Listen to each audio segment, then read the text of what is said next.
¿Que se Almodóvar? Mira, la vieja rústica ni siquiera puede permitirse un abogado de mala muerte. La frase, cargada de desprecio y pronunciada por Lucía, mi nuera, desgarró la atmósfera solemne de la sala 4. Pero lo que me rompió el corazón en 1000 pedazos no fueron sus palabras, sino el gesto de aprobación de la persona sentada a su lado. La persona que nunca imaginé que lo haría. 50 rostros en la sala del tribunal se volvieron para mirarme fijamente.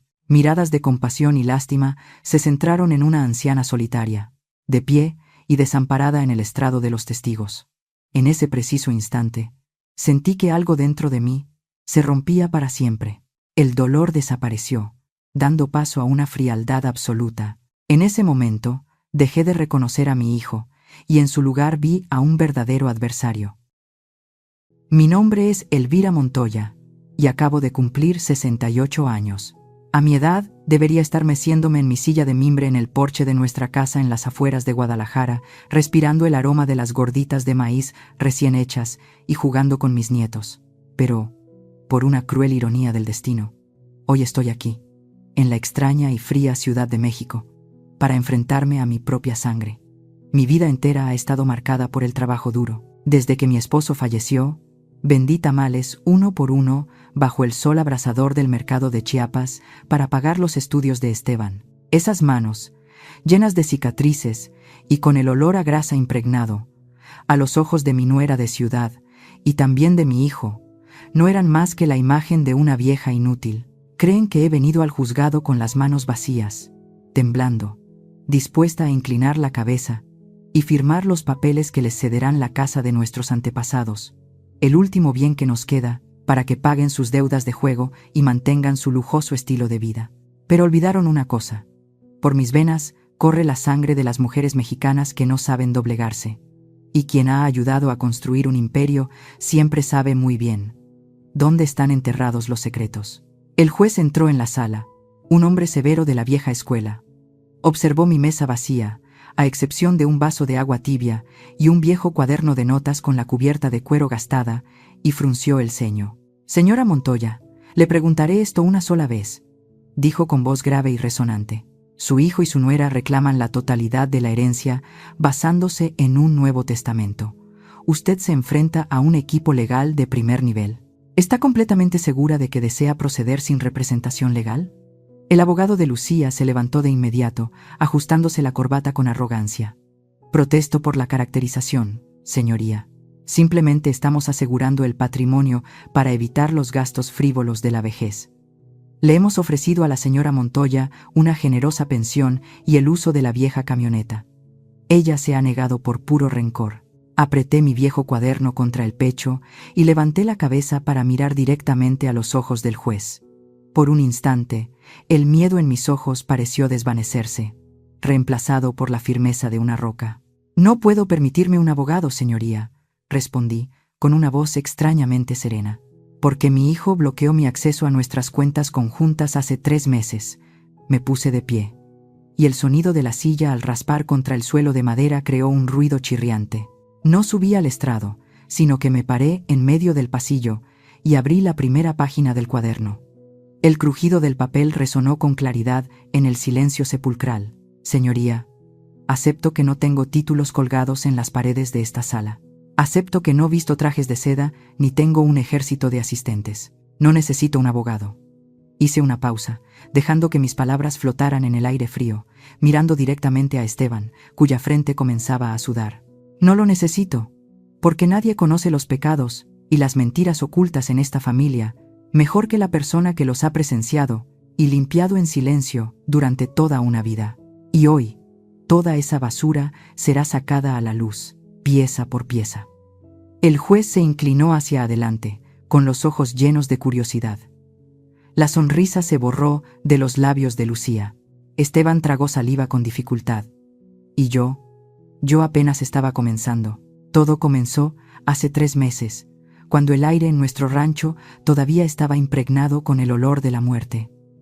Aún recuerdo el aroma empalagosamente dulce de los cempasúquiles que inundaban la sala de estar. Había velas encendidas por todas partes. La cera goteaba sobre los candelabros de plata como si la propia casa llorara por la partida de mi esposo, Roberto. Fue un funeral tradicional, tal como él lo hubiera querido. Los vecinos trajeron tamales y café de olla, y rezaron el rosario en un murmullo constante. Pero en medio de ese coro de dolor compartido, había una nota discordante y escalofriante.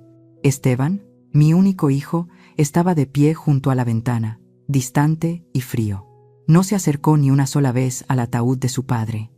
No miró el retrato de Roberto rodeado de flores anaranjadas. Sus ojos, antes tan claros y afectuosos, estaban ahora fijos en el suelo o se desviaban constantemente hacia su esposa en busca de dirección. Parecía un niño asustado que acababa de romper un jarrón valioso, no un hombre despidiendo a su padre. Y luego estaba ella, Lucía. Mi nuera no llevaba el luto en el alma, solo en la ropa. Su vestido negro era demasiado ceñido, demasiado chic para un funeral en el campo, y el taconeo impaciente de sus zapatos sobre el viejo suelo de madera sonaba en mis oídos como los clavos de un martillo. Mientras yo recibía los abrazos de pésame de los vecinos, sorprendí la mirada de Lucía fija en los cuadros antiguos de la pared.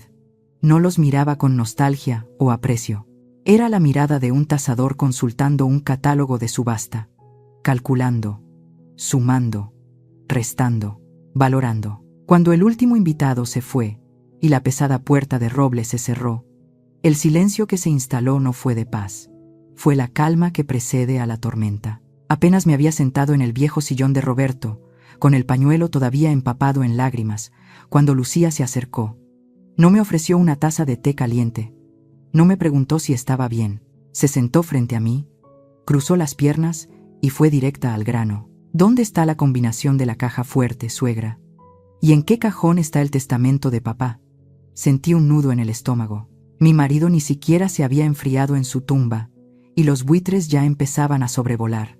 Miré a Esteban, esperando que dijera algo, que exigiera un mínimo de respeto para su madre. Pero mi hijo solo se aflojó la corbata, evitó mi mirada y murmuró: «Es solo un trámite, mamá. Hay que hacerlo pronto para salir de esto». Intenté justificarlo. Me mentí a mí misma diciéndome que el dolor hace que la gente actúe de forma extraña. Quería creer que era una torpe muestra de preocupación. Pero esa noche, la intuición de una madre no me dejó dormir. A las 2 de la mañana, me levanté de la cama y arrastré mis pies cansados por el pasillo oscuro. La casa crujía con el frío de la noche. Me dirigí al despacho de Roberto, buscando un poco del consuelo de su familiar olor a tabaco y cuero. Pero la puerta estaba entreabierta. Una franja de luz amarilla cortaba la oscuridad del pasillo. Me acerqué de puntillas. Lucía estaba allí. Estaba sentada cómodamente en la silla de mi esposo, la silla que, en vida de él, nadie se atrevía a ocupar sin permiso. Los cajones del escritorio estaban abiertos de par en par. Había papeles esparcidos por todas partes. Revolvía contratos de seguros, títulos de propiedad, libretas de ahorro. Sus dedos pasaban las páginas con una rapidez y una avidez que me revolvieron el estómago. Empujé la puerta para entrar.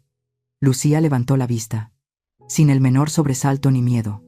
Me miró con una calma aterradora, como si yo fuera la intrusa en mi propia casa. «¿Qué estás haciendo?». Mi voz temblaba de ira. «¿Cómo te atreves a revolver las cosas de Roberto cuando apenas acaba de morir?». Lucía cerró lentamente una carpeta. Suspiró, como un adulto que tiene que explicarle algo pacientemente a un niño lento. «Mamá, ya está mayor, y el dolor la tiene confundida. Solo estoy ayudando a organizar los papeles. Es mejor que nosotros nos encarguemos de estas cosas complicadas. Usted descanse». Su tono de voz era falsamente dulce, pero sus ojos recorrían la habitación, desde la costosa lámpara Tiffany hasta la estantería llena de valiosas primeras ediciones.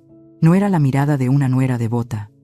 Era la mirada fría y calculadora de un depredador que acaba de encontrar un tesoro. Y yo, la vieja viuda, no era más que un mueble viejo que se interponía en su camino para apoderarse de todo. 2 semanas después del funeral, el golpe final llegó en una oficina con olor a cera para muebles y café rancio.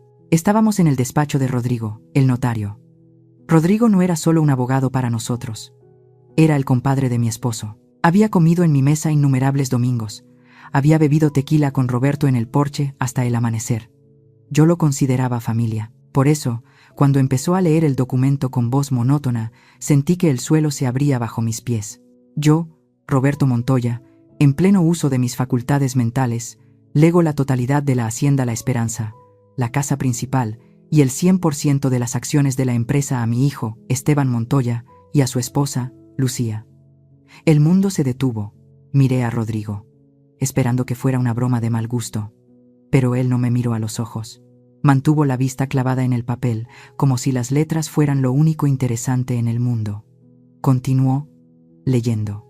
A mi esposa, Elvira, le dejo la camioneta Ford modelo 98 y una asignación mensual de $500 para sus gastos personales. Esta asignación quedará a discreción de los herederos principales, siempre y cuando ella mantenga una conducta adecuada y no interfiera en la administración de los bienes. Una conducta adecuada, como si fuera una niña pequeña o una mascota. Sentí una presión en el pecho que casi me impide respirar. Miré a Rodrigo fijamente. «Compadre», dije con la voz rota, «tú conocías a Roberto mejor que nadie. Tú sabes que él jamás me haría esto. Jamás me dejaría desamparada en la calle». Rodrigo finalmente levantó la vista. Sus ojos eran esquivos. Intentó servirse un vaso de agua, pero su mano temblaba tanto que el agua se derramó sobre la mesa de caoba. «Es la última voluntad de Roberto, comadre. Los papeles están en orden. Se firmó ante testigos. No hay nada que yo pueda hacer». Antes de que pudiera responder, Lucía tomó la palabra. Su voz era tranquila, razonable, la voz de alguien que explica matemáticas a un ignorante. «Es lo mejor, mamá. Esteban y yo somos jóvenes. Tenemos la energía para sacar adelante el negocio. Tú ya estás grande. Necesitas descansar. Hemos pensado que lo mejor para ti sería la residencia de ancianos Santa María. Es un lugar muy bonito. ¿Y si no quiero ir al asilo?», pregunté, sintiendo cómo mis uñas se clavaban en las palmas de mis manos. Lucía se encogió de hombros, restándole importancia. «Bueno, supongo que podrías acondicionar el cuarto de herramientas que está detrás del jardín. Es pequeño, pero con una buena limpieza podría ser habitable. Así no estorbarías en la casa grande cuando tengamos invitados importantes». El cuarto de herramientas, el lugar donde guardábamos las palas y el abono. Mi nuera me estaba ofreciendo vivir como un perro en el patio de la casa, que yo ayudé a construir ladrillo por ladrillo durante 40 años. Me giré hacia mi hijo. Esteban estaba sentado en la esquina del sofá de cuero, mirando sus zapatos italianos como si fueran la cosa más fascinante del universo. «Esteban», dije, y mi voz sonó extrañamente calmada en esa habitación fría. «Mírame a los ojos. ¿De verdad crees que tu padre, el hombre que trabajó de sol a sol para darnos todo, querría ver a tu madre viviendo en una casucha o encerrada en un asilo? ¿De verdad vas a permitir esto?» Esperé. Esperé a que mi hijo, el niño al que le curé las rodillas raspadas, el hombre al que defendí siempre, levantara la cabeza y dijera que no, que era un error. Pero Esteban no levantó la vista. Simplemente se encogió en su asiento, haciéndose más pequeño. «No lo molestes, mamá», interrumpió Lucía, respondiendo por él como si fuera su dueña.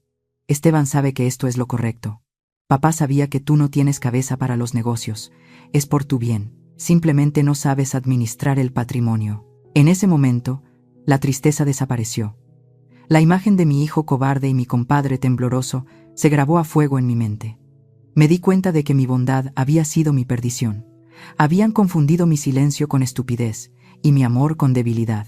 Me estaban echando de mi propia vida con un papel firmado por una mano moribunda.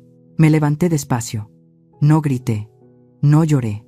Alicé mi falda vieja y tomé mi bolso. Miré a Rodrigo, que seguía secando el agua derramada con una servilleta, y luego a la pareja que se creía dueña del mundo. «Quédense con la casa», dije en voz baja. «Quédense con todo. Pero recuerden este momento. Porque hoy no solo han enterrado la memoria de Roberto. Hoy han enterrado a su madre». Salí de la oficina sin mirar atrás, subí a la vieja camioneta oxidada que supuestamente era todo lo que valía mi vida, y conduje hacia la incertidumbre. Pero mientras el motor rugía, algo dentro de mí también empezó a despertar. Amigos queridos, si ustedes fueran yo, ¿qué harían al ser expulsados de su propio hogar por el hijo que trajeron al mundo? Por favor, dejen un comentario con la palabra justicia si quieren que les enseñe una lección que nunca olvidarán. Y no olviden darle me gusta a este video para darme fuerzas en este camino para recuperar mi dignidad. Terminé viviendo en un departamento minúsculo en la periferia de la ciudad. Las paredes olían a humedad y la única ventana daba a un callejón gris donde apenas entraba el sol. Lucía seguramente pensó que yo estaría aquí llorando sobre mis recuerdos, acurrucada en la cama como un animal herido esperando el final. Se equivocó profundamente. No pasé mis días lamentándome ni tejiendo chambritas. Pasé mis días recordando quién solía ser antes de convertirme solamente en madre y esposa. Durante 30 años, fui Elvira, la señora de la casa, la que horneaba pasteles y cuidaba los rosales. Pero antes de eso, yo era la licenciada Montoya y una abogada corporativa. Por más tiempo que lleve retirada, nunca olvida cómo armar un caso desde las sombras. Mi primer movimiento fue contactar a Rosa, nuestra ama de llaves de toda la vida. Nos reunimos en una cafetería discreta, lejos de las miradas curiosas. Rosa llegó nerviosa, mirando por encima del hombro. Me contó que la hacienda era un caos absoluto. Muebles antiguos vendidos por internet a precios de remate, fiestas ruidosas hasta el amanecer y, lo más importante, cobradores tocando la puerta a deshoras preguntando por el patrón. Eso confirmó mi sospecha inicial. No me echaron solo por odio o desprecio. Me echaron por necesidad urgente. Luego busqué a don Manuel. Él había llevado la contabilidad de la empresa de Roberto durante 2 décadas hasta que Esteban lo despidió hace 6 meses por ser demasiado anticuado. Don Manuel llegó a mi pequeño departamento con una pila de carpetas bajo el brazo y la indignación pintada en el rostro. Nos sentamos en mi pequeña mesa de plástico barata. Lo que me mostró me heló la sangre, pero también encendió mi cerebro analítico. Mi hijo, mi querido Esteban, no era el empresario visionario que él presumía ser. Era un desastre financiero. Los estados de cuenta eran un mapa detallado de su ruina. Deudas de juego, inversiones absurdas en monedas digitales que se desplomaron de la noche a la mañana y préstamos personales con intereses usureros. Mi hijo debía millones, se estaba ahogando en su propia incompetencia y decidió usar el salvavidas de la herencia de su padre, aunque eso significara ahogar a su propia madre para mantenerse a flote. Sentí pena. Una pena profunda y amarga por su estupidez. Siempre dicen que los padres terminan pagando los errores de los hijos, pero mientras leía las cifras rojas, decidí que esta vez yo no iba a pagar esa factura. Sin embargo, la pieza clave del rompecabezas no fue la deuda, fue lo que don Manuel sacó al final de su maletín. Un papel arrugado, una impresión rescatada de la papelera de reciclaje del servidor de correos corporativo antes de que le bloquearan el acceso. «Mire esto con atención, señora Elvira», me dijo don Manuel con voz grave, señalando un párrafo resaltado. Era un correo electrónico. El remitente era Lucía, el destinatario era Rodrigo, el notario, el compadre, el traidor que comía en mi mesa. La fecha del correo era 2 días antes de que Roberto entrara en coma por la morfina. El mensaje era corto, brutal y completamente incriminatorio. Decía textualmente: «Haz que los papeles salgan rápido, Rodrigo. Si logras que el viejo firme antes del fin de semana, el 10% del valor total de la hacienda es tuyo. Necesitamos liquidez ya, así que deja de poner excusas morales y haz tu trabajo». Dejé el papel suavemente sobre la mesa. Mis manos no temblaron. Mi corazón no se aceleró por la angustia. Al contrario, todo dentro de mí se volvió muy quieto y muy claro. No era solo una disputa familiar desagradable. Era una conspiración criminal. Lucía era el cerebro maquiavélico, Esteban el títere desesperado y Rodrigo el cómplice comprado por un porcentaje. Me habían subestimado de la peor manera posible. Pensaron que era una vieja ignorante que no sabía usar una computadora ni leer un balance financiero. No sabían que acababan de entregarme el arma cargada perfecta para destruirlos. Miré a don Manuel y, por primera vez en 3 meses, sonreí. No fue una sonrisa de alegría, fue la sonrisa fría de quien ya tiene el veredicto ganado antes de que empiece el juicio. Decidir representarme a mí misma ante el tribunal no fue un acto de arrogancia ni de locura senil. Fue un acto de memoria. Lucía y Esteban creen que mi mayor logro en la vida fue mantener los pisos brillantes y las tortillas calientes en la mesa. Creen que mi cerebro se secó entre recetas de cocina y novelas de la tarde. No tienen ni la menor idea de con quién se están metiendo. 30 años atrás, mucho antes de ser la respetable señora de Montoya, yo era conocida en los círculos legales de la capital como la solucionadora.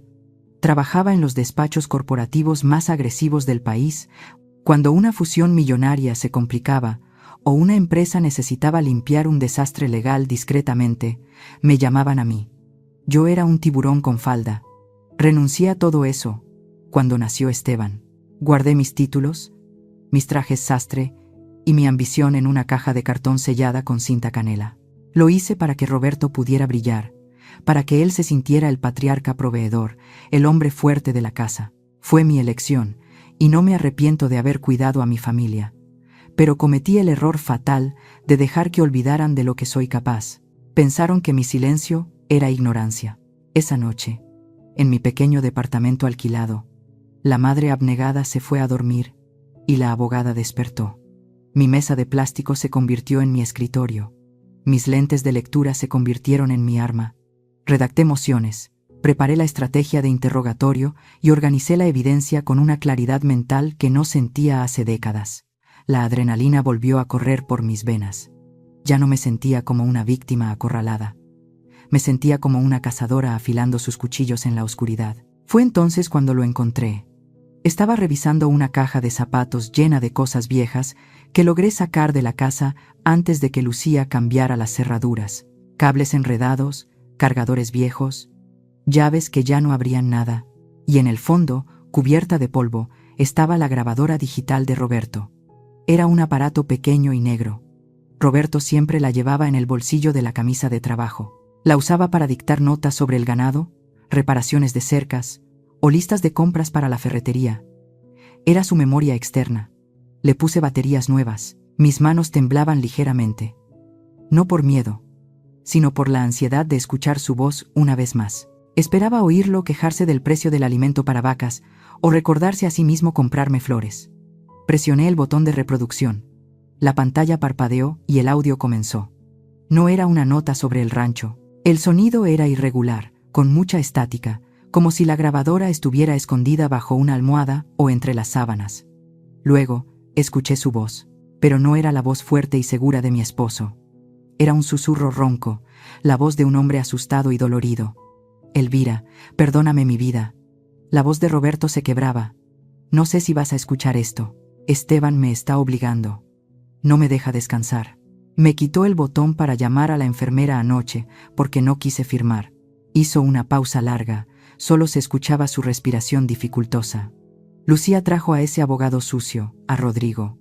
Dice que si no firmo los papeles nuevos, no te van a dejar ver a los nietos nunca más. Dice que te van a declarar incompetente. Tengo miedo, vieja. No sé qué me están poniendo en el suero, me siento muy mareado. Todo esto es una trampa. Perdóname por no ser más fuerte. El audio se cortó abruptamente.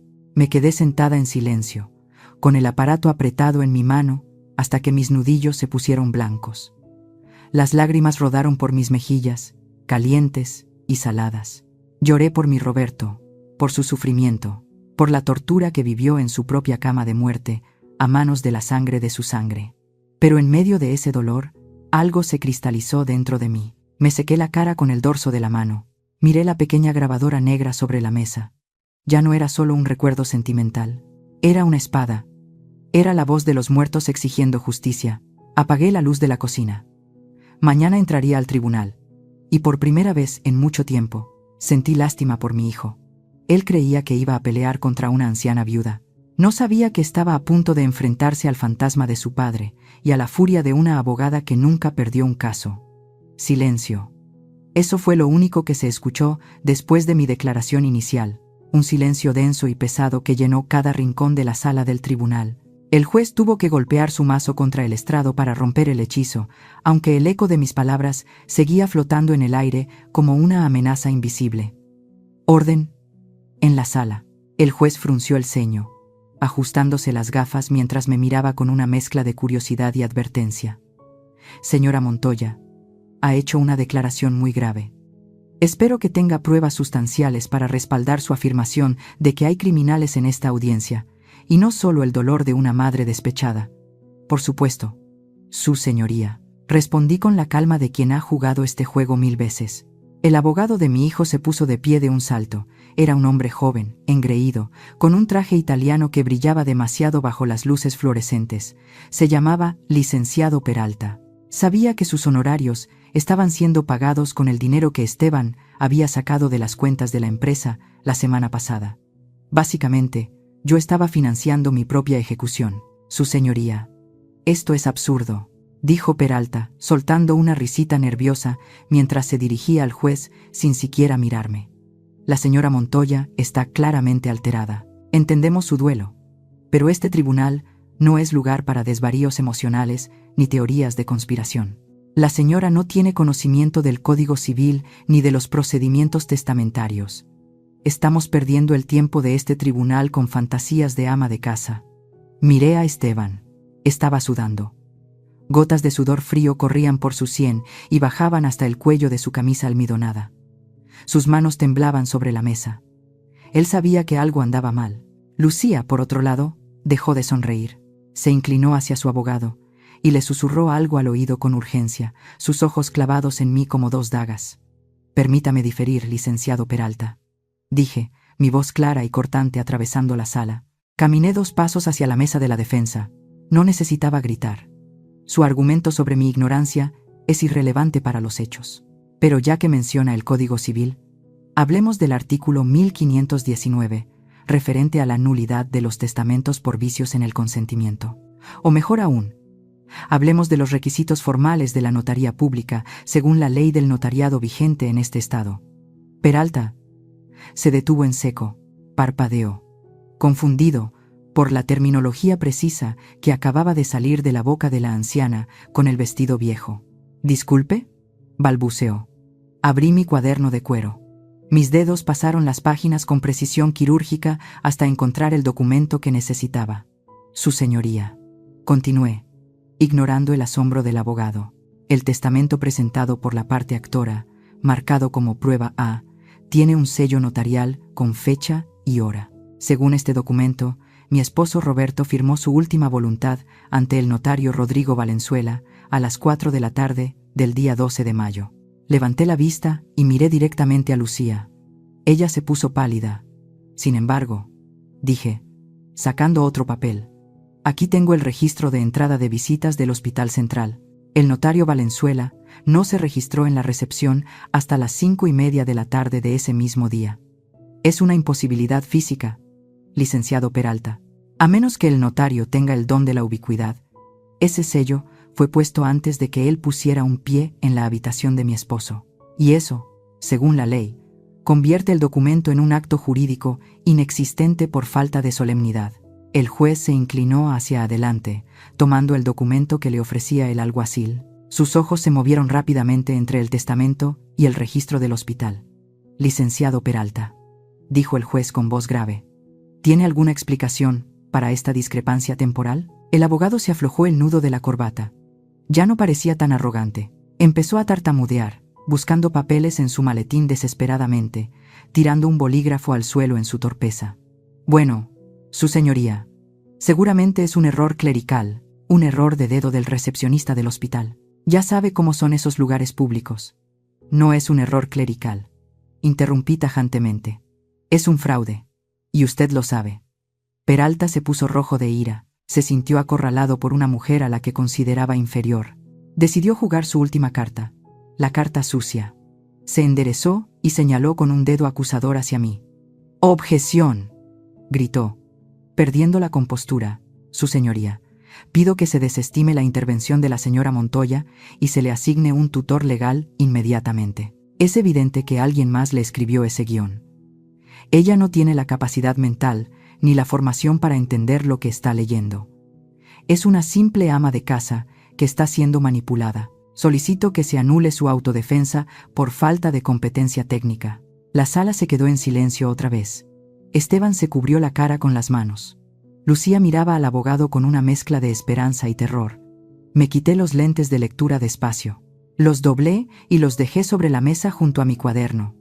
Respiré hondo. Había llegado el momento. El momento de quitarme el disfraz que había llevado por amor a mi familia durante 30 años.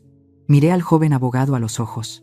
Él sostuvo mi mirada, desafiante, creyendo que me había ganado.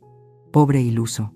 «Licenciado Peralta», dije, mi voz bajando una octava, volviéndose fría como el acero.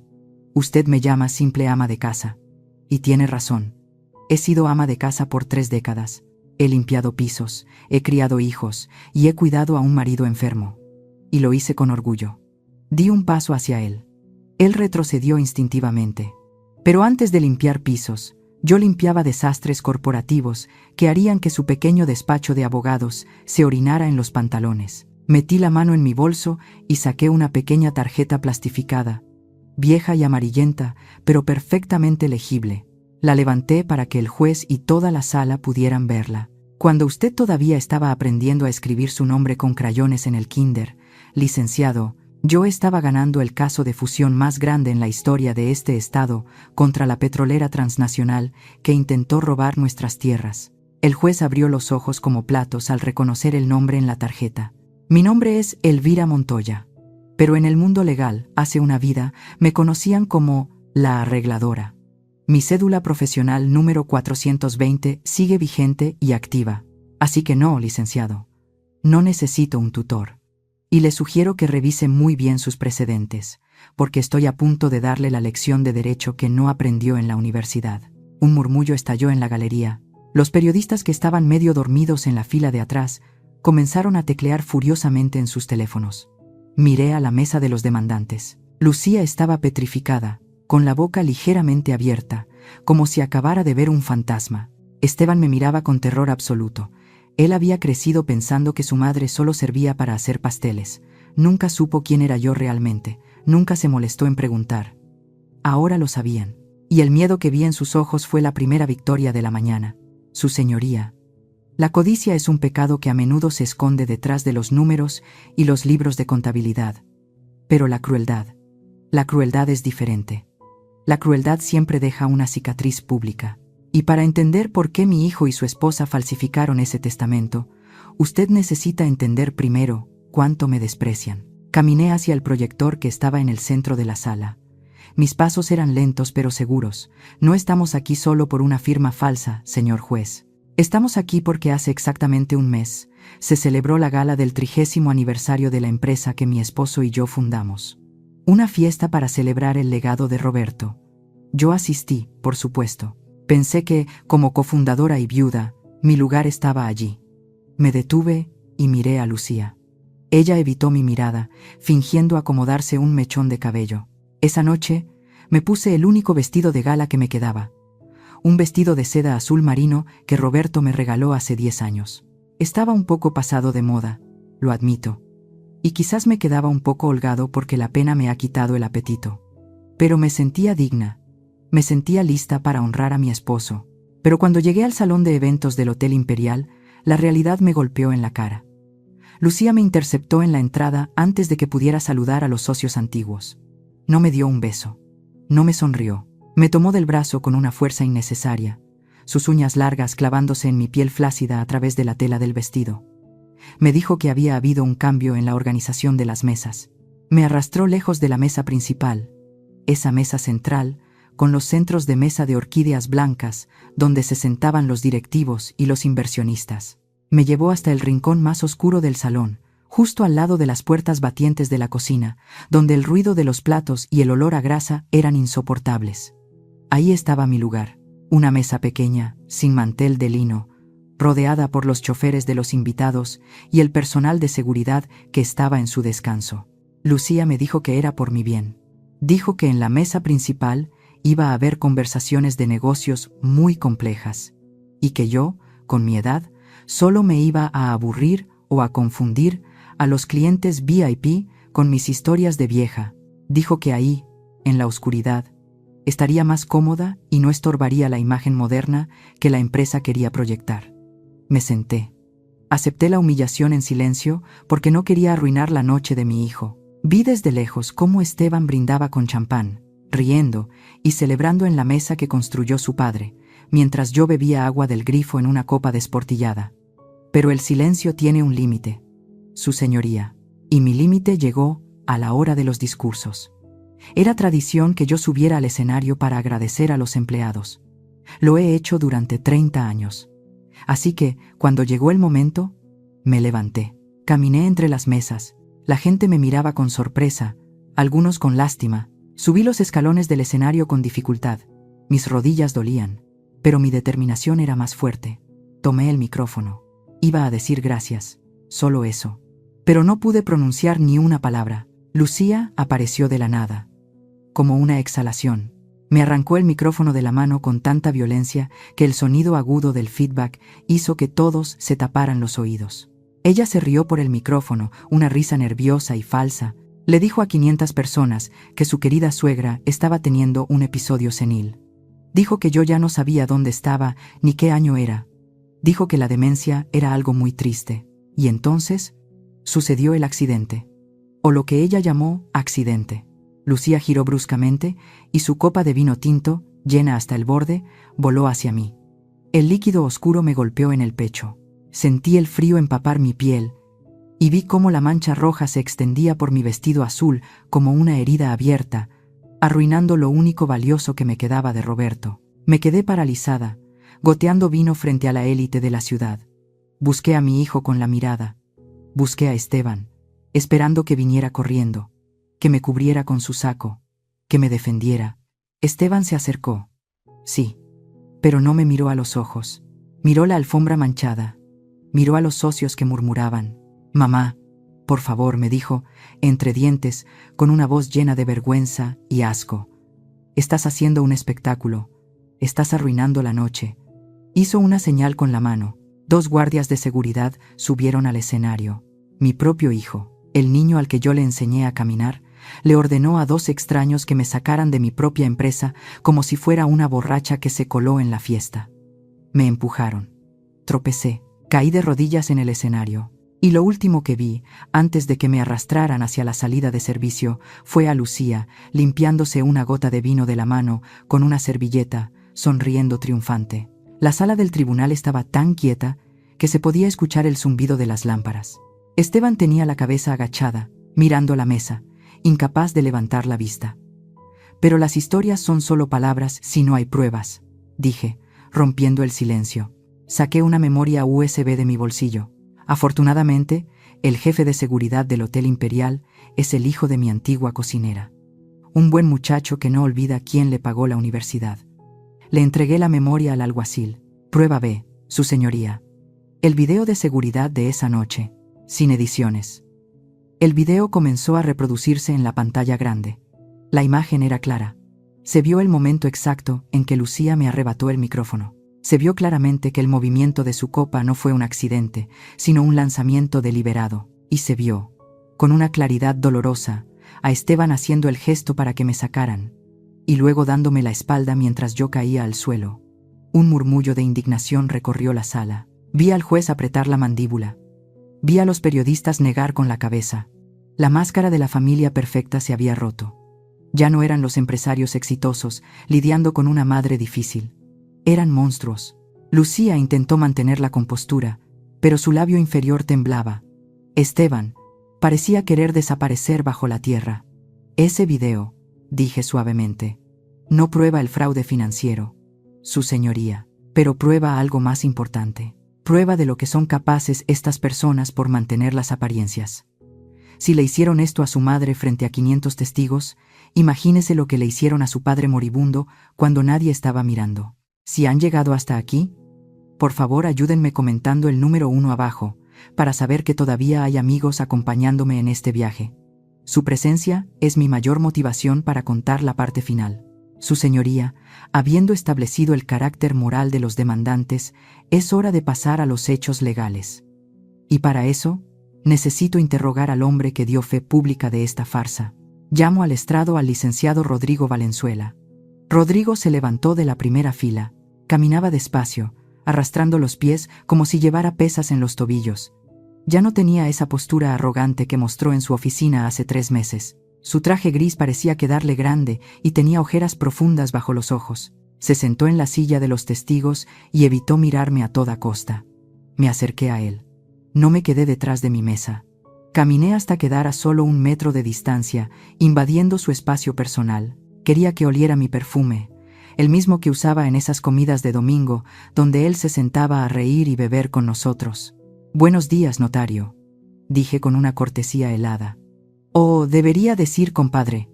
Rodrigo se aclaró la garganta nerviosamente. Buenos días, señora Elvira.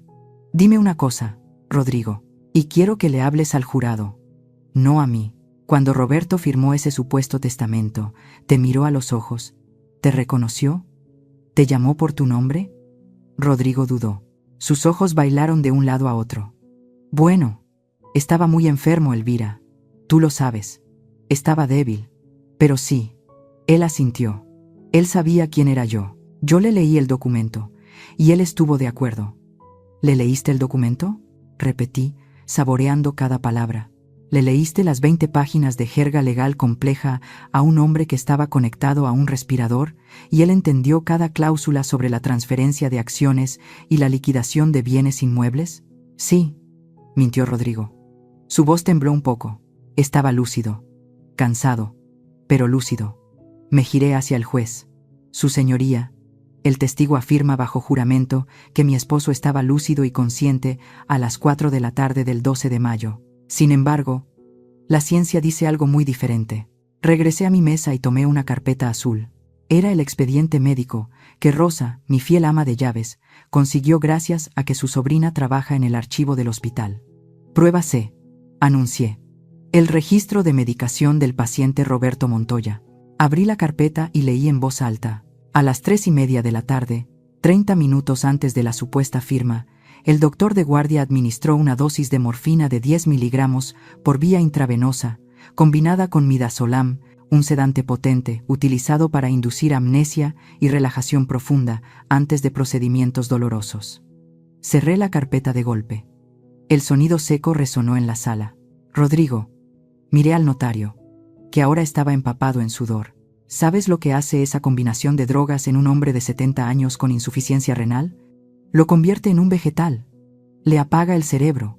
Mi esposo no podía saber quién eras tú. Mi esposo no podía saber qué día era. Mi esposo, a esa hora, ni siquiera podía sostener un bolígrafo. Rodrigo sacó un pañuelo y se secó la frente frenéticamente.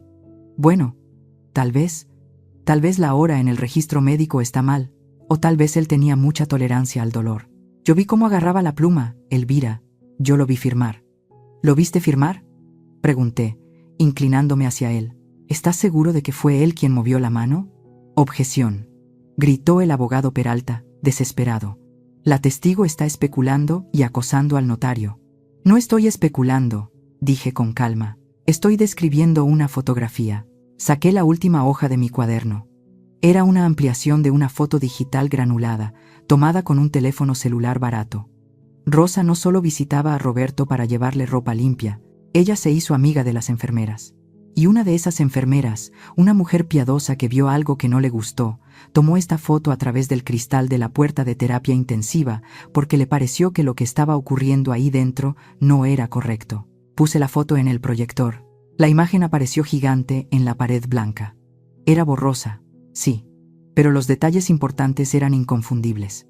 Se veía la cama de hospital. Se veía a mi esposo, con los ojos cerrados, entubado, inerte, y se veía una mano de mujer, con uñas largas y pintadas de rojo sangre, agarrando la muñeca flácida y moreteada de Roberto.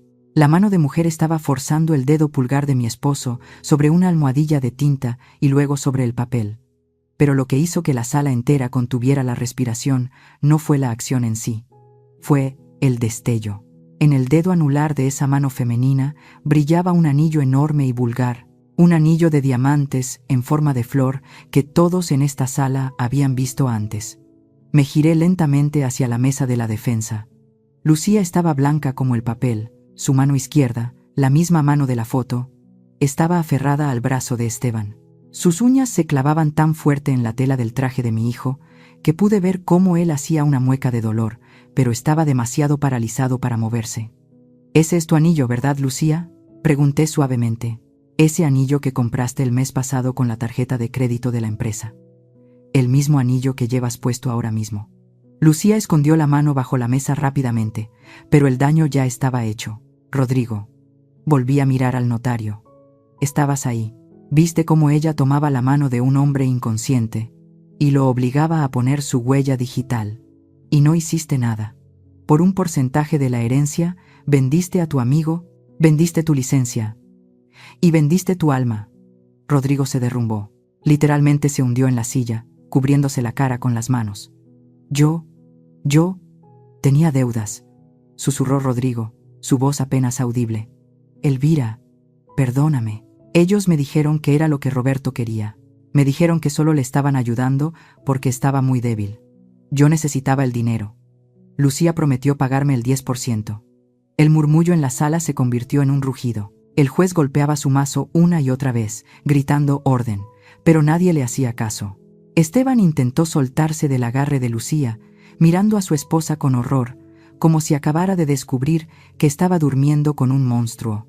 Y Lucía, la mujer que se reía de mí hace una hora, ahora miraba a su alrededor con los ojos desorbitados de una rata atrapada en una esquina, buscando una salida que ya no existía.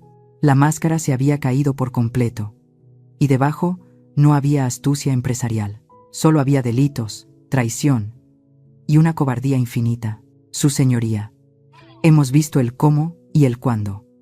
Hemos visto la falsificación, la crueldad y la manipulación médica. Pero cualquier crimen necesita un motivo. La gente suele preguntar por qué tanta prisa. ¿Por qué no esperar a que el cuerpo de mi esposo se enfriara antes de saquear sus cuentas? ¿Por qué falsificar un testamento con tanta desesperación y riesgo? La respuesta es vulgarmente simple: miedo. Caminé hacia mi hijo. Esteban estaba encogido en su silla, con la cara entre las manos, incapaz de mirar a nadie. Esteban, dije suavemente, levanta la cabeza. Él no se movió. Su señoría. Mi hijo siempre quiso aparentar ser un magnate, coches de lujo, viajes a Europa, relojes suizos, pero la realidad es que Esteban tiene un agujero en el bolsillo del tamaño de su ego. Saqué un legajo de documentos financieros engrapados. Eran auditorías forenses que don Manuel había preparado con una precisión letal. Aquí están los estados de cuenta de las tarjetas de crédito corporativas y personales. Esteban debe más de 8 millones de pesos. No son deudas de negocios, su señoría, son deudas de juego online y de inversiones en criptomonedas que se desplomaron hace 6 meses. Mi hijo estaba en la ruina antes de que mi esposo enfermara. Los acreedores no estaban llamando a la puerta para embargar los muebles. Estaban llamando para romperle las piernas. Esteban sollozó. Fue un sonido patético, de niño regañado. Necesitaban la herencia ya.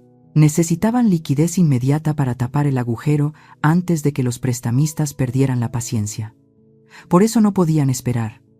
Por eso tuvieron que acelerar la muerte de mi esposo y falsificar su voluntad. Pero, continué, y aquí mi voz cambió. Dejó de ser la voz de una fiscal y se convirtió en la voz de una madre que ve algo que su hijo es demasiado estúpido para ver. Esteban, hijo mío, tú robaste para pagar tus deudas. Tú traicionaste a tu padre y a mí para salvar tu pellejo. Pero hay algo que no sabes. En este juego de ladrones, tú no eres el jugador principal. Eres la víctima. Me giré hacia Lucía. Ella estaba tensa, con la mandíbula apretada, sus ojos fijos en un punto invisible en la pared. Su señoría, presento la prueba de... Puse unos documentos bancarios en el proyector. Eran transferencias electrónicas. Esteban, quiero que mires esto. Mira las fechas. Señalé una columna con mi dedo. Cada vez que tú sacabas dinero de la empresa para pagar tus deudas, alguien más estaba sacando dinero también, pero no para pagar a los prestamistas. El 25 de mayo, 200,000 pesos transferidos a una cuenta en las Islas Caimán. El 30 de junio, $500,000 de pesos. El 15 de julio, otros 300,000. En total, casi el 30% de todo lo que robaron de la herencia de tu padre ha desaparecido de las cuentas conjuntas. Esteban levantó la vista. Sus ojos estaban rojos e hinchados. Frunció el ceño, confundido. ¿Qué es eso?, preguntó con voz ronca. ¿Qué cuenta es esa? Es una cuenta a nombre de una sociedad anónima, respondí. Pero si rastreas la titularidad real, como yo lo hice, llegas a un nombre muy familiar. Cambié la diapositiva. Apareció un nombre en letras grandes. María González. ¿Te suena el nombre, Esteban? Es tu suegra, la madre de Lucía. La sala quedó en silencio absoluto. Esteban se giró lentamente hacia su esposa. Lucía no lo miró. Seguía mirando la pared, pero una vena en su cuello palpitaba furiosamente. «Lucía», susurró Esteban. «¿Qué significa esto? ¿Por qué le mandaste dinero a tu mamá? No hubo respuesta. Te lo voy a decir yo, dije, sintiendo una mezcla de triunfo y una tristeza infinita por la ingenuidad de mi hijo. Lucía no estaba pagando deudas, Esteban. Lucía estaba armando su paracaídas. Saqué un último documento. Era un borrador de demanda de divorcio, redactado por el mismo bufete que nos estaba atacando hoy, pero fechado para presentarse la próxima semana. Ella iba a dejarte, hijo.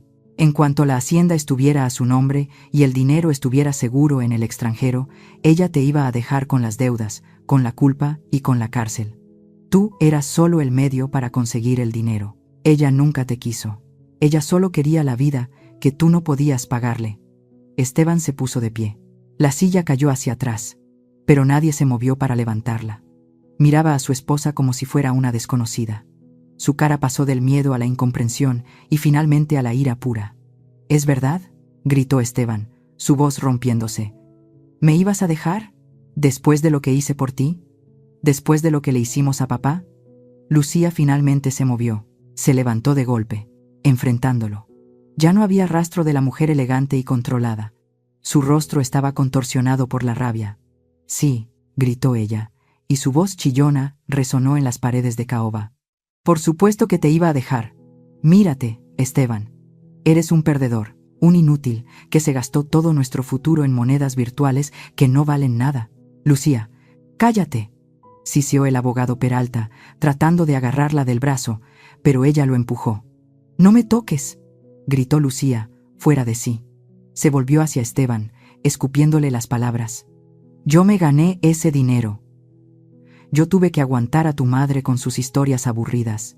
Tuve que aguantar tus lloriqueos cada noche porque tenías miedo. Yo fui la que tuvo el estómago para hacer lo que había que hacer. Ese dinero es mío. Es mi compensación por haber desperdiciado 5 años de mi vida con un fracasado como tú. La confesión colgó en el aire. Clara, inequívoca, brutal. Esteban retrocedió como si le hubieran dado una bofetada física. Se dejó caer en la silla del abogado, derrotado, destruido, solo. La alianza de los lobos se había roto. Se habían devorado entre ellos ante la primera señal de peligro. Yo me quedé ahí, observando la escena. Debería haber sentido alegría. Debería haber sentido placer al verlos destruirse. Pero solo sentí un vacío enorme. Mi hijo había vendido su alma al diablo, y el diablo ni siquiera le había pagado lo prometido. Su señoría, dije en voz baja, rompiendo la tensión. Creo que la defensa acaba de admitir la malversación de fondos y la premeditación. No tengo más preguntas para estos testigos. Ellos ya se han contestado todos solos. Su señoría, el espectáculo que acabamos de presenciar es vergonzoso. Hemos visto gritos, acusaciones y la destrucción de un matrimonio basado en la codicia. Pero en medio de todo este ruido falta una voz, la voz más importante de todas. Falta la voz del hombre cuyo legado están despedazando como buitres peleando por un trozo de carne. La sala todavía estaba zumbando con los ecos de los gritos de Lucía, pero cuando levanté la pequeña grabadora negra en alto, el silencio cayó como un manto pesado. Les he mostrado documentos, registros médicos y videos de seguridad. Pero la verdad desnuda y dolorosa, no está en los papeles. La verdad está aquí, en este pequeño aparato de plástico que mi esposo usaba para anotar las reparaciones de las cercas o la lista del forraje. Caminé hacia el micrófono del estrado. Mis manos ya no temblaban. Sentía una calma extraña, una paz fría que me decía que Roberto estaba conmigo, de pie a mi lado, poniendo su mano callosa sobre mi hombro para darme fuerza. Su señoría, solicito permiso para reproducir la última entrada de esta grabadora. Fue grabada la madrugada del 12 de mayo. Horas antes de que lo sedaran, horas antes de que le robaran su voluntad. El juez asintió lentamente. Su rostro estaba serio, cansado de tanta vileza. Adelante, señora Montoya, que hable el difunto. Coloqué la grabadora frente al micrófono del juzgado. El pequeño altavoz negro parecía una boca abierta, lista para gritar. Presioné el botón de reproducción. Primero. Solo hubo estática, un ruido blanco y rasposo que llenó la sala, similar al sonido del viento golpeando las ventanas de nuestra hacienda en una noche de tormenta. Luego, una respiración difícil, húmeda, el sonido de unos pulmones que se están llenando de líquido y de vida que se escapa. Y entonces, su voz, Elvira. El sonido de su voz me golpeó físicamente. Cerré los ojos y por un momento ya no estaba en el tribunal. Estaba sentada a su lado en la cama, sosteniendo su mano. Elvira, mi vida, si estás escuchando esto, significa que ya no estoy. Significa que perdí. Perdóname, vieja. Perdóname por no ser lo suficientemente fuerte para protegerte hasta el final. La voz de Roberto se quebró en la grabación. Se escuchó el sonido de él, tragando saliva con dificultad. Están ahí afuera, en el pasillo. Lucía y ese abogado, Rodrigo. Son como cuervos, Elvira. No me dejan dormir. Entran cada hora. Me dicen que firme. Me dicen que ya no sirvo. Pero eso no es lo peor. Hubo una pausa larga en la cinta. Solo se escuchaba el pitido rítmico del monitor cardíaco de fondo. Ayer, Lucía se acercó a mi cama. Se inclinó para que nadie más la oyera, ni siquiera las enfermeras. Me dijo que si no firmaba el traspaso de las acciones y la hacienda a nombre de Esteban antes del amanecer, ella se llevaría a los niños. Me dijo que se llevaría a mis nietos lejos, a otro país, y que tú nunca volverías a ver sus caritas. Me dijo que moriría sabiendo que dejé a mi esposa sola y sin familia. Un grito ahogado escapó de la garganta de alguien en la galería pública. El juez se quitó las gafas lentamente, como si lo que estuviera escuchando fuera demasiado doloroso para verlo con claridad. Miró a Lucía. Ella estaba paralizada, con la boca abierta, incapaz de respirar. Ella es mala, Elvira, tiene hielo en el corazón. Pero lo que más me duele no es ella. Lo que me mata en vida es mi hijo. En la grabación, la voz de Roberto se volvió un susurro desesperado, lleno de lágrimas. Esteban, hijo mío, sé que vas a escuchar esto algún día. Te vi, mijo. Te vi parado en la puerta mientras ella me amenazaba. Te vi bajar la cabeza. Te vi mirar tus zapatos mientras tu mujer chantajeaba a tu padre moribundo. ¿En qué te convertiste, Esteban? ¿Cuándo dejaste de ser mi hijo para convertirte en su sombra? Eres débil. Siempre fuiste un muchacho bueno, pero eres débil. Y un hombre débil no puede cuidar de esta familia. Un hombre débil no puede cuidar de la tierra. Se escuchó un sollozo profundo en la grabación, un sonido gutural de un hombre que se rompe por dentro. Por eso, hago esta grabación. Yo, Roberto Montoya, en mis últimos momentos de lucidez, declaro que cualquier papel que me obliguen a firmar después de esto es mentira, es basura. Mi voluntad es una sola. Todo es para Elvira, la casa, la tierra, la empresa, todo. Porque ella es la única que tiene la fuerza para salvarnos. Ella es la única que tiene dignidad. Elvira, no dejes que te pisen. Pelea, mi amor. Pelea como la leona que eres. Te amo. Siempre te. La grabación terminó con un clic seco. El silencio que siguió fue absoluto. No fue el silencio de la tensión, fue el silencio del duelo. Fue un silencio sagrado, como si la presencia de Roberto hubiera llenado cada centímetro cúbico de aire en esa habitación fría y estéril. Nadie se movió. Nadie respiró.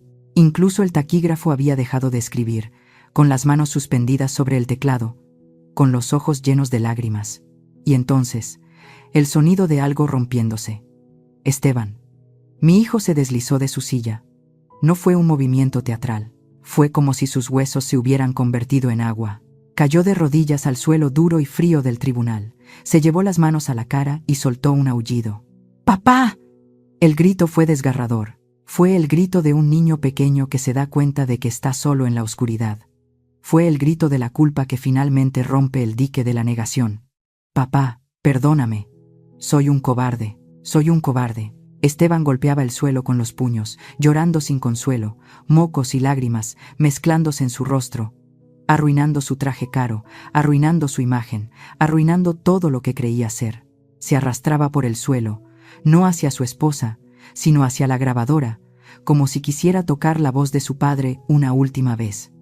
Yo me quedé de pie, inmóvil. Las lágrimas corrían libremente por mis mejillas, calientes y saladas, pero no me las sequé. Dejé que corrieran. Mantuve la espalda recta. Mantuve la cabeza alta. Sentí un dolor inmenso al ver a mi hijo destruido en el suelo. Pero no me moví para consolarlo. Ese era su dolor. Él se lo había ganado. Él tenía que sentirlo hasta la última gota para poder ser humano otra vez. Miré hacia el estrado. El juez estaba limpiando sus lentes con un pañuelo blanco. Sus ojos estaban rojos. Se tomó un momento para recomponerse, respirando profundamente antes de volver a ponerse las gafas. Luego, su mirada se dirigió a la mesa de la defensa. No miró a Esteban, que seguía sollozando en el suelo. Miró a Lucía. Lucía no estaba llorando. No había ni una sola lágrima en sus ojos perfectos.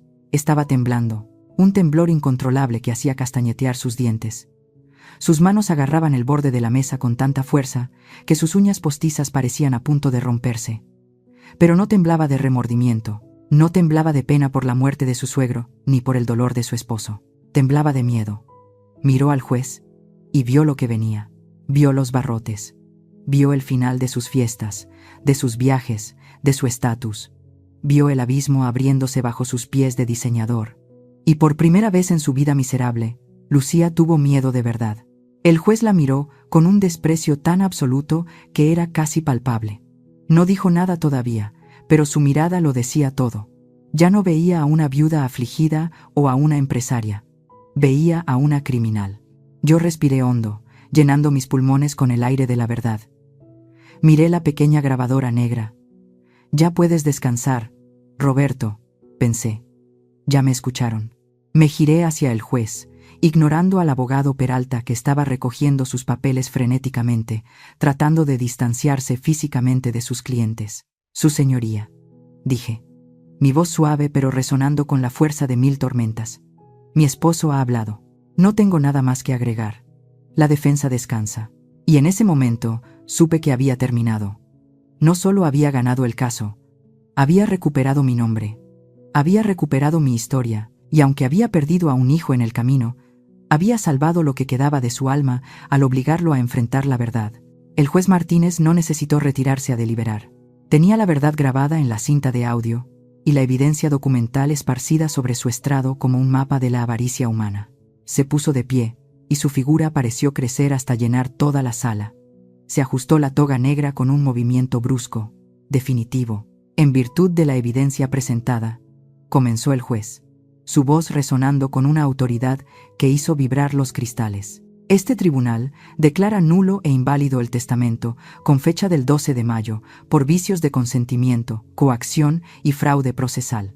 Se restituye la plena validez del testamento anterior, nombrando a la señora Elvira Montoya como albacea única y heredera universal de todos los bienes, acciones y propiedades del finado Roberto Montoya. Esteban cerró los ojos, como si hubiera recibido un golpe físico, pero el juez no había terminado. Asimismo, continuó el juez, mirando fijamente a la mesa de la defensa.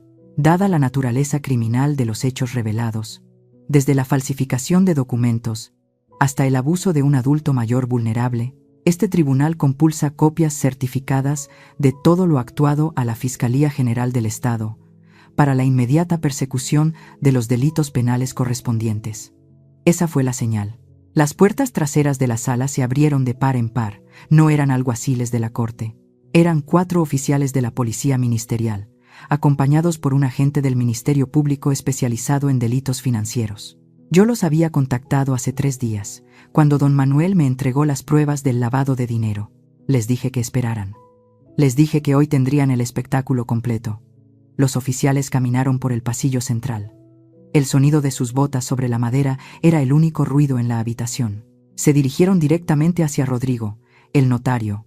Licenciado Rodrigo Valenzuela, dijo el agente al mando. Queda detenido por fraude, falsificación de documentos públicos y asociación delictuosa. Rodrigo ni siquiera protestó. Estaba pálido, derrotado. Extendió las manos temblorosas y dejó que le colocaran las esposas metálicas. Lloraba en silencio, sabiendo que su carrera, su reputación y su libertad habían terminado por un 10% que nunca cobró. Luego, los oficiales se giraron hacia Lucía. Ella retrocedió, tropezando con su propia silla. ¡No!, gritó Lucía, su voz aguda y desesperada. «Ustedes no saben quién soy. No pueden tocarme. Es un error, señora Lucía Méndez. Tiene una orden de aprehensión por fraude, malversación de fondos corporativos y tentativa de evasión fiscal. Tiene derecho a guardar silencio». Un oficial la tomó del brazo. Lucía reaccionó como un animal salvaje. Se sacudió violentamente, arañando el aire. perdiendo toda la compostura elegante que tanto presumía. «Suéltame», aulló ella, con la cara desfigurada por la ira. «No me toquen con sus manos sucias. Esteban, haz algo, imbécil, diles que se detengan». Pero Esteban no se movió, estaba paralizado, viendo cómo se llevaban a su esposa. Lucía, al ver que nadie la ayudaba, lanzó su veneno final. Mientras la arrastraban hacia la salida, se giró hacia mí. Sus ojos estaban inyectados en sangre, llenos de un odio puro y destilado. «Maldita vieja», gritó, escupiendo las palabras. «Ojalá te mueras sola en esa casa grande. Nadie te quiere. Te vas a pudrir con tu dinero». Las puertas se cerraron tras ella, cortando sus insultos. El silencio regresó, pero esta vez era un silencio limpio. El aire se sentía más ligero, como después de una tormenta que se lleva la basura de las calles. El juez golpeó el mazo una última vez. Se levanta la sesión. La gente comenzó a salir, murmurando, lanzándome miradas de respeto y temor. Yo recogí mis documentos despacio, guardé la grabadora de Roberto en mi bolso con cuidado, como si fuera una reliquia sagrada. Me sentía ligera, me sentía en paz. Caminé hacia la salida, pero antes de llegar a la puerta, sentí una mano en mi manga. Era un toque suave, tímido, casi infantil. Me detuve y bajé la vista. Era Esteban. Mi hijo no había sido arrestado todavía, aunque sabía que las investigaciones sobre sus deudas llegarían pronto. Pero en ese momento, parecía que ya estaba en prisión. Había perdido su casa, su coche, su esposa y su futuro en cuestión de una hora. Estaba despeinado, con la corbata chueca y los ojos hinchados de tanto llorar. «Mamá», susurró. Su voz temblaba. Me miró con esos ojos grandes y oscuros que solían derretirme el corazón cuando era un niño y rompía un plato. Intentó sonreír, una mueca patética y suplicante. «Mamá, perdóname. Yo no sabía lo que hacía. Ella me manipuló. Tú sabes cómo es Lucía. Ella me obligó». Apretó mi brazo un poco más fuerte, buscando el calor que siempre le había dado. «Por favor, mamá, ayúdame. No tengo a dónde ir. Me van a quitar todo. Soy tu hijo, soy tu Esteban. No me dejes solo». Miré su mano aferrada a mi manga, miré sus dedos, los mismos dedos que habían aplaudido cuando su esposa me humilló. Recordé el sonido de esos aplausos, recordé cómo me dio la espalda en la fiesta, recordé cómo dejó que me echaran a la calle. Lentamente, con una calma glacial, levanté mi mano y tomé la suya. Esteban suspiró aliviado, pensando que había ganado, pensando que el amor de madre era un cheque en blanco que podía cobrar infinitamente sin importar el daño causado. Pero entonces despegué sus dedos de mi ropa, uno por uno, con firmeza, sin violencia, pero sin duda. Solté su mano y la dejé caer a su costado. Él me miró, confundido, con el pánico empezando a subir por su garganta de nuevo. «Mamá, ¿qué haces?», preguntó, con la voz rota. Di un paso atrás, poniendo distancia entre nosotros. Me enderecé, alisando mi vestido, recuperando mi espacio, mi cuerpo y mi vida. «La madre que conocías murió. Esteban», dije. Mi voz no era triste. Era un hecho, tan innegable como la gravedad. Ella murió esa mañana en este mismo tribunal. Murió en el instante exacto en que tú aplaudiste mientras tu esposa se burlaba de mi pobreza. Tú la mataste con esos aplausos, hijo mío. Y los muertos no reviven». Esteban abrió la boca para protestar, pero levanté una mano para detenerlo. «No busques a tu madre aquí. Ella ya no existe. La persona que tienes enfrente es la señora Montoya. Soy la dueña de la hacienda. Soy la presidenta de la empresa. Y tú eres un extraño que acaba de perder su empleo». Me di la vuelta. Escuché a Esteban sollozar mi nombre a mis espaldas, un sonido lastimero que alguna vez me hubiera hecho correr a abrazarlo. Pero mis pies siguieron caminando. Salí de la sala del tribunal hacia el pasillo iluminado por el sol de la tarde. No sentí culpa. No sentí remordimiento. Solo sentí la inmensa y poderosa libertad de quien ha sobrevivido al fuego y ha salido del otro lado, no como ceniza, sino como acero. Ha pasado un año desde aquel día en el tribunal. Las estaciones han cambiado, las hojas de los árboles en la hacienda se han puesto doradas y han vuelto a caer, cubriendo la tierra con un manto crujiente. La gente del pueblo pensó que yo, Elvira Montoya, Me convertiría en una de esas viudas ricas y excéntricas que se encierran en su mansión a contar monedas de oro. Pensaron que usaría la fortuna recuperada para comprar joyas o viajar a Europa, tal como lo hubiera hecho Lucía. Pero se equivocaron. El dinero, cuando está manchado por la traición, necesita ser limpiado. Y no hay mejor jabón que el trabajo honesto. No me quedé con la empresa para mí sola. Convertí la Hacienda La Esperanza en lo que Roberto siempre soñó y nunca se atrevió a hacer. Ahora es una cooperativa. Los campesinos que han trabajado esta tierra con sus manos callosas durante décadas ya no son empleados. Son socios. Tienen acciones. Tienen voz. Sus hijos ahora tienen becas escolares pagadas por el fondo que lleva el nombre de mi esposo. Lucía, desde su celda en el reclusorio femenil, donde espera su sentencia definitiva, seguramente se retuerce de rabia al saber que sus amados beneficios corporativos ahora pagan los uniformes de los hijos de los jornaleros. Esa es mi pequeña justicia poética. Hoy es un día especial. Es el día en que vengo a visitar a Roberto. Caminé por el sendero de grava del cementerio municipal. No traje el chofer. Conduje mi vieja camioneta, esa misma Ford del 98 que ellos querían dejarme como limosna. Ahora la conduzco con orgullo porque me recuerda quién soy. Me recuerda que no necesito un coche de lujo para avanzar en la vida. Llegué a su tumba. Estaba limpia, bañada por la luz suave de la tarde. Me arrodillé en el pasto, sin importarme si se ensuciaba mi pantalón. «Hola, viejo», susurré. «Todo está en orden. La cosecha de maíz fue buena este año. Los muchachos de la cooperativa dicen que el sistema de riego nuevo que instalamos es una maravilla. Ya nadie tiene hambre en tus tierras, Roberto. Tu nombre está limpio». Coloqué un ramo fresco de flores de cempasúchil sobre la piedra fría. El color naranja brillante contrastaba con el gris del granito, vibrante y lleno de vida.